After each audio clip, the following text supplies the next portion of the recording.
Hi, welcome to Give Me the Bible, where God's Word speaks for itself. And continuing to break down Matthew chapter 7 to really understand the context so that we don't misuse what Jesus says about not judging so that we'll not be judged. We want to look at the second attitude that Jesus addresses here, and that's the attitude of hypocrisy on the part of the Pharisees. Notice again, Matthew chapter 7. Let me get there myself. Matthew 7 and verse 1, do not judge so that you will not be judged. For in the way that you judge, you will be judged, and by your standard of measure, it will be measured to you. Why do you look at the speck that is in your brother's eye, but do not notice the log that is in your own eye? Or how can you say to your brother, let me take the speck out of your eye, and behold, the log is in your own eye? You hypocrite, first take the log out of your own eye, and then you will see clearly to take the speck out of your brother's eye. Here Jesus addresses hypocritical judgment. He's not saying don't ever make a negative evaluation of a person's soul. No, he's saying make sure that if you make a negative evaluation of a person's soul, that you have first evaluated your own soul.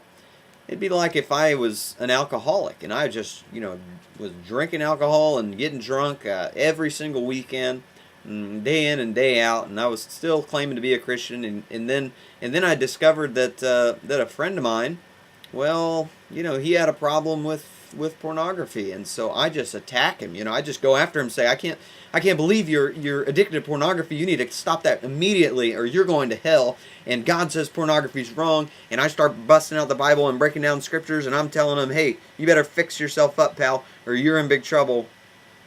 Well, first of all, that judgment is harsh. That's not very merciful. Second of all, that judgment is hypocritical, because here I am trying to tell this brother how to straighten up his life when my life is in shambles and I'm just as in sin as my brother is. And this is essentially what the Pharisees were doing, except the Pharisees didn't view themselves as living in sin at all. They didn't quite get this concept that Jesus was trying to teach them, that no, you actually are sinful, because even though you're teaching people, you're still committing sin against God yourself. In fact, Paul addresses an attitude kind of like this in Romans chapter 2.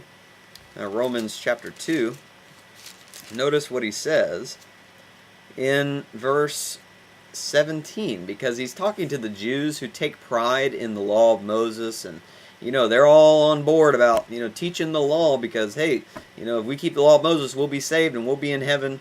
But the problem is, Paul's saying, but you all don't even keep the law that you're teaching that you need to keep. And he says in verse 17 of Romans 2, but if you bear the name Jew and rely upon the law and boast in God and know his will and approve the things that are essential, being instructed out of the law, and are confident that you yourselves are a guide to the blind, a light to those who are in darkness, a corrector of the foolish, a teacher of the immature, having in the law the embodiment of knowledge and of the truth, you therefore who teach another, do you not teach yourself?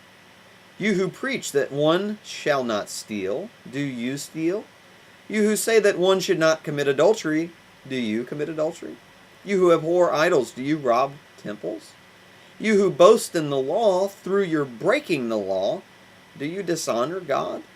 For the name of God is blasphemed among the Gentiles because of you, just as it is written. So here the Jews they're bragging that, hey, we've got the law of Moses. The Gentiles, they don't have the law of Moses, so guess what? They're lost, and we're saved because we have the law. And Paul says, no, you're just as lost as the Gentiles are, because even though you have the law of Moses, you're breaking it. And so in that sense, the Jews were judging the Gentiles in a hypocritical way because they were just as sinful.